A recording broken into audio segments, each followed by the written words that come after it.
Yo, YouTube, what's up with your boy, Sports and Fitness Rants? I'm back, guys. Click that like button. Subscribe to my channel. What's up, y'all? Welcome back, guys. Welcome back. Got another great video for you guys today, as usual. You guys know the deal on this channel, man. We must continue to stand up, man. We must continue to set the record straight. We must continue to educate. We must continue to stand up. We must continue to stop the lies and stop the narratives, guys. And in this video, that's what we're going to do. We're going to talk about this notion, this idea, this narrative that it was easier to score back in the 90s when Michael Jordan played. They always talk about that. Oh, it was easier to score when Michael Jordan played. This is why Michael Jordan led the league in scoring. It was easier to score when he played. Blah, blah, blah, blah, blah. We're going to talk about it in this video because apparently it seems, or the facts show us that it's much more easier to score in this era, guys. Like we all know, the real basketball fans know, it's a joke right now as far as defense and the effort and the consistency. And you have Luka Doncic dropping 73 points. You got Joel Embiid dropping 70. You got Karl-Anthony Towns dropping 62. Devin Booker dropping 62. This is ridiculous, guys. The NBA is laughable at best. It's a joke for these people to try to sit there and tell us that it's harder to score these days than it was back when Michael Jordan played. Because this is what you'll hear Gilbert Arenas, J.J. Redick, and a lot of these other idiots out here try to tell you that it was easy to score in Michael Jordan's day and it's harder to score now, right? You've heard these idiots say this. I heard that guy, Jason Williams. I've heard him say that. White Chocolate, I heard him say it was harder to score now than it was when Michael Jordan plays. We're going to talk about it in this video, guys. And I want to thank you guys, everyone across the world, everyone across the states, guys. Thank you for all the support, man. I am truly humbled, guys. Truly humbled by all support, man. It means a lot to me, guys. It truly does, man. So thank you to everybody out there, man. Everyone in the membership, thank you for the continued support, guys. We must continue to do this. We must continue to stand up. Thank you, everybody out there, for standing with me, man. And like I said, guys, I'm truly humble, guys. It means a lot. Much respect to all you guys, man. And you guys know what to do. Turn the volume all the way up. Hit that play button. Remember, these videos are for educational purposes. And let's roll. So yes, guys, you know the deal. We must continue to stand up against the lies, against the narratives. We must do that.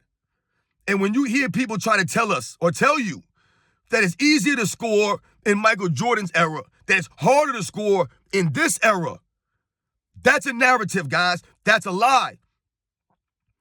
That's what the media wants you to believe. These idiots out here with their podcasts, these so-called analysts, they want you to believe that Michael Jordan's era, right, was a lot easier to score because they must continue to tear down Michael Jordan in his era. So they'll say things like Michael Jordan only won scoring titles because it was easy to score in his era. These are the nonsensical things that you'll hear these people say. They're not giving you the facts. They're not telling you the truth. They're trying to give you guys narratives by bending reality and rewriting the history. That's what it always comes down to, guys. And we can't allow this to happen. We cannot allow them to rewrite the history. We can't do that. And that's why we're standing up right now. So when we think about Michael Jordan in the 90s and the kinds of defense or the types of defenses that coaches and teams would implement back in these days, we must also think about the physicality of the game. This is what we're always alluding to, guys, when we talk about the NBA being quote-unquote soft. It's not just the players, but like I've said, the mindset, the rules also have gotten soft. The play style, right, the type of play style that we watch now in the NBA is all soft. Everyone's shooting jumpers. No one wants to get fouled. No one wants to be touched. These guys cry and complain if they get grazed. Everyone's complaining about stuff. And what have we noticed in the NBA over the last several seasons? I told you guys, through the NBA's history, from the 50s, the 60s, the 70s, the 80s, the 90s, the 2000s, there have only been a couple of people to score over 70 points in a game, guys. David Thompson, Wilt Chamberlain, David Robinson, Kobe Bryant, Elgin Baylor. These are the only people who have scored over 70 points or more prior to when? The 2017 NBA season, guys. But I told you guys, over the last six seasons, and if we really want to think about it, over the last two seasons, we've had multiple 70-point games, multiple 60-point games. It's out of control, guys. And this is why you always hear people say Michael Jordan would average 40 points a game in this era easily. Easily he'd average 40. Because once again, it's the lack of resistance, the lack of effort that these guys give on a consistent basis. Right? The game is not as physical due to the rule changes and the style of play. Right? Guys don't want to play physical. Guys don't want to be physical. They don't want people to be physical with them. So these guys flop and moan and cry, right? They do all these things. The game has gotten soft. You can't even watch this stuff. Everyone's playing the same way, chucking up threes, right? There's no effort on the defensive end. There's no consistency. When Michael Jordan played back in the day, other eras, they gave effort consistently on the defensive end. So when you talk or you hear people talk about, who was Michael Jordan going against in the 90s? Once again, I've always told you guys on this channel, it's not about the name on the back of the jersey. It was about the competition, and these guys showed up to work. They came to play. They gave the effort, the hustle. They had heart. They had grit. They played with intensity, right? They played with honor. They respected the game. They had a love of the game. So when guys played defense, right, they were out there playing defense. Now, no one wants to play defense. It's not sexy. It's not cool. It's not going to get you the money or the fame, so no one wants to give the effort. I told you the rule changes are one thing. The effort's a completely different thing. And what have we seen in this era? No one's playing defense. No one's giving the effort. These guys are shooting wide open threes. No one's really contesting them. They're getting 10, 11, 12, 13 free throws a game. Everything's a foul now. Everything's a foul. You're not allowed to play defense. So when people say it's easier to score in Michael Jordan's era, once again, where's the evidence of this? There's no evidence of this. No evidence. Back in Michael Jordan's day, you had to earn it. I told you, Michael Jordan had to earn it. Guys would foul you. So if you were going to go in the paint for a layup or something, you might pay the price. You might take a forearm, an elbow, whatever the case may be. But it was most certainly harder to score back in those days. You had to have more fundamentals or more well-rounded game to score back in the 90s. This is why the game was more balanced, because you had to have a balanced game to be effective consistently at a high level. Think about it. Michael Jordan, one of the most skilled players in NBA's history, right? We think about the arsenal of Michael Jordan in the paint, from the perimeter. This is why Michael Jordan was so effective. It had nothing to do with it being easier for him to score back in the 90s because these guys weren't as skilled or they weren't as great of athletes or things of that nature. Because what do we always talk about on this channel? I always tell you guys, anyone that plays basketball, anyone, you guys know the deal. Defense is mostly about your effort, your want-to. That's literally what makes up most of defense. So if you're giving the effort consistently, that's going to enable you to be effective on the defensive end, to make guys work against your defense because you're giving the effort. The effort's there. Now the effort's not there, not consistently. Yes, you might see guys playing defense for a play here, a play there, a quarter here, a quarter there, but it's not consistent, and it's not at a high level because of the rule changes and these guys' mindsets. Nobody wants to play defense. Nobody wants to take pride in defense. It doesn't matter to them. I told you, no one wants to even be a role player. Everybody wants to be the Indian or the chief, right? Nobody wants to be just the role player and do their job. Nobody wants to be the glue guy, right, or the hustle guy. None of those things. Everyone wants to be the superstar, the main player, the guy. Everyone can't be the guy. No one wants to play defense. Everybody wants to dribble the ball. Everybody wants to shoot, right? Nobody wants to develop their overall games. No one wants to develop a post-up game, develop anything from the mid-range. None of this stuff. The footwork, the handling ability. We got guys traveling, guys palming the ball. How is it harder to score in this era when you get away with more violations? Right? How is it harder to score now? How? These guys are carrying the ball. They're allowed to travel. They're taking 3.5 steps. They're literally allowed to take an extra step. That would allow you to score easily, right? That would make it easier for you to score the basketball, to play at a high level. Back in the 90s, these guys called the game more tight. It was more tightly officiated. I've seen Michael Jordan get called for carry violations 2-3 times in one game. One game. They call nothing now. Nothing. A guy will take 3-4 steps right in front of the referee. They won't call anything. These guys are literally putting their entire hand under the ball, literally holding the ball like a waiter holds a tray of drinks. And no calls are made about this. Carrying the ball over the court. This will allow you to be more effective on the offensive end. This will make it easier for you to score the basketball, would it not? So the officiating being what it is in this era also allows these players to be more effective and allows them to score more easier than it was in previous eras, where the officiating was tighter, where these guys called things, right? They were held to a standard. There's no standard now. These guys can literally do whatever they want out there, and no one cares. No one cares.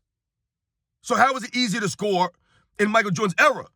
The officiating was tighter. The defense was tighter. Guys gave more effort consistently back in those eras. You had to have a more well-rounded game. These guys don't need to have a well-rounded game. All these guys need to be able to do is carry the ball a little bit, have a little bit of a handling ability, and be able to just chuck up some shots. If you're shooting 10, 11, 12 threes a game, and maybe you'll make 3 or 4. That's good enough for this era. That's good enough for this era, guys. Back in the days, you had to make your shots to shoot them. And only the shooters, the real shooters, were allowed to shoot. Now, everyone's a shooter. It's not harder to score now. It's not harder. It's easier to score now. It's much easier. These guys are averaging 30-plus points a game like it's nothing. Guys are dropping 50, 60, 70 points like it's nothing.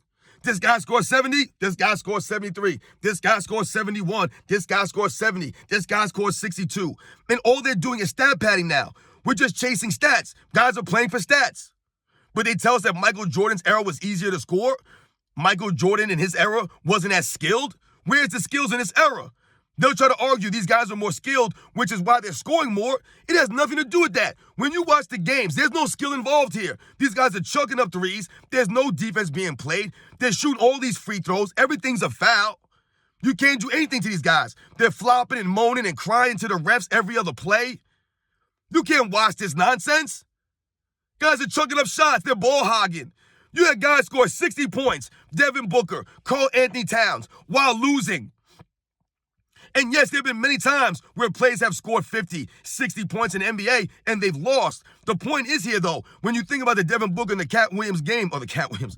Karl-Anthony Towns game, these teams lost the game in the fourth quarter because Karl-Anthony Towns is chasing shots, chasing points, and the same thing with Devin Booker. Chasing shots, chasing points, and you blow a lead. You blow a lead. You were winning the entire game, and you're losing in the end of the fourth quarter. Both of these guys, chasing stats. This is the era we're in right now, guys. It's garbage basketball. There's no heart. No one's playing for wins. Nobody. They're out there just lollygagging, playing for stats, trying to see who can get more points than the next guy. It's insane. But they tell me it's easier to score when Michael Jordan played. Michael Jordan wouldn't do this in this era. He wouldn't do that in this era. You got to be kidding me, man. Michael Jordan would destroy this era. His competitive fire alone would be too much for these guys. I told you, he wouldn't be able to play in this league. He wouldn't be able to. Michael Jordan's cut from a different cloth. He would not be able to relate to these guys. You already said in the thing, right, The Last Dance, if you don't want to play that way, don't play that way. And these guys, they don't want to play that way. And Michael Jordan wouldn't want to play with these guys. He would not. He would not be able to last in this era. These guys are not cut from the same cloth as him and a lot of the other guys from previous eras. And this is why the fans of these previous eras, we can't watch this stuff. We can't watch this. It's way too lackadaisical. It's way too easy to score. There's no resistance. No one's earning these 60, 70-point games. They're not earning this stuff. It's just more stats and more inflated numbers for these guys' resumes. Where are they going to be when it matters most? We'll see. Where's Karl-Anthony Towns when it matters most? He's nowhere. Right? Where's Devin Booker when it matters most? He's nowhere. Where's Luka Doncic won his NBA career so far? He hasn't won anything. Yeah, he's had some nice games. He's done decently in the postseason. But once again, now they're trying to say that Luka Doncic may not play in the next game now. So you're saying now this guy had enough with him or enough inside of him to go out there and score 73 points. And now they're saying the very next game he may not be ready, right? Once again, load managing, guys. He scores a 73. Hey, let me sit out the next game. I can't go back-to-backs. I gave it all my effort on the scoring of 73 points. You see what I'm saying, guys? These guys are not real, man. They're not real men. They don't hustle. They don't love the game. They don't respect the fans. All the people that are going to come out to see Luka Doncic, now this guy may not play. He better play tonight. Why would you sit out? These guys don't want to play back-to-backs. They can't give the effort back-to-back nights. They can't do it. They want to go out there and stat pad and then sell the next game. If Luka Doncic sits out tonight, guys, I lose all respect. I mean, I'm starting to lose respect for him anyway. But I'm telling you right now, that's going to be another knock on him, man. Don't sit out tonight if you drop 73, man. These guys, I'm telling you, man, they're soft and sensitive, man. They love to load manage. They love to cry around and flop. This guy wants to get fans ejected from the stands and then come out here and stat pad for 73. Get out of here, man. People talking about he took it personal. That's why he dropped 73. Took it personal? Tell him to get on the court on a treadmill. Because if he took it personal, he dropped 73, but now he might be out the next game. That's not taking it personal. Because the fan who was heckling you told you get in the treadmill because you're not in good shape. So you're proving that fan right by possibly sitting out the next game on a back-to-back after you drop 73. I told you, this guy's got no heart, man. No heart. Definitely not hard to score in this era, man. Michael Jordan would do just fine in this era, man. I told you, I'm so glad that Michael Jordan didn't play in this era. He didn't come up in this era because this era is an embarrassment and they should be ashamed of themselves, man. No effort, no heart. Everyone dropping 60, 70, man. It's a joke right now, the NBA, man. Nothing but a bunch of stab padders out here, guys. Stab pad, you know the deal, man. Michael Jordan would dominate this era. Dominate. 40, 50 points a game, easy. A lot of these all-time greats from previous eras, they couldn't play in this era, guys. They wouldn't be able to, man. This era would make them sick to their stomach to try to play with some of these guys and deal with the nonsense and the flopping and the crying that these guys do, man. Can't do it. Just like we can't watch it, these guys couldn't play in this era. They couldn't do it. You guys know the deal, man. Once again, man, shout out to all those guys who dropped 60 and 70. All you're doing is exposing this era and highlighting and proving everything that we're saying is correct. This era is soft, and it's so easy to score now. And these numbers matter nothing. They mean nothing. The stats don't matter anymore because you're not earning these stats. Then you're not earning them the way the guys on other eras earned it. It's not the same. These stats are just given to them. Everything is easy now. It's a cakewalk. Don't respect it. None of these things matter. They don't matter. You guys know the deal, man. I'll catch you guys on the next one.